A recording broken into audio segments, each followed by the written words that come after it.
অভিযোগ আর পাল্টা অভিযোগে সরগরম বহরমপুরের নির্বাচনী পরিবেশ। এবার বহরমপুর থানার আইসি উদয়শঙ্কর ঘোষকে সরানোর নির্দেশ জাতীয় নির্বাচন কমিশনের। সূত্রের খবর, বিরোধীদের অভিযোগের ভিত্তিতে সরানো হলো আইসিকে। প্রসঙ্গত, বুধবারই তৃণমূল প্রচারে বাধা দিচ্ছে বলে নির্বাচন কমিশনের কাছে একটি চিঠি লিখেছিল কংগ্রেস। কংগ্রেসের অভিযোগ ছিল, প্রশাসনের কাছ থেকে অনুমতি নেওয়া সত্ত্বেও তাদের প্রচারে বাধা দিচ্ছে তৃণমূল। পরিস্থিতি এমন হয় যে অস্থায়ী মঞ্চে বক্তব্য রাখতে না পেরে শেষ পর্যন্ত গাড়ি থেকেই ভাষণ দেওয়া শুরু করেন অধীর।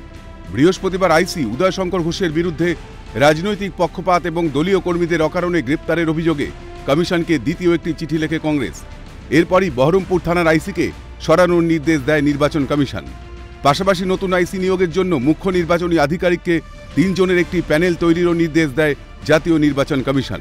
শুক্রবার সকাল 11টার মধ্যে এই প্যানেল থেকেই নতুন আইসিকে নিয়োগ করতে হবে নির্দেশ কমিশনের। দিন দুয়েক আগেই বৃহস্পতিবার কসবা মণ্ডল সভাপতি সরস্বতী সরকারের উপর দুষ্কৃতীদের হামলার ঘটনায় স্থানীয় তৃণমূল কাউন্সিলরের অঙ্গুলে হেলনে চলার অভিযোগ উঠেছিল আনন্দপুর থানার ওসির বিরুদ্ধে। অপসারিত হতে হয়েছিল সংশ্লিষ্ট থানার ওসিকে। আর এবার পক্ষপাতিত্বের অভিযোগে সরানো হলো বহরমপুরের আইসিকে। খালিদ জামালের রিপোর্ট, ক্যালকাটা নিউজ।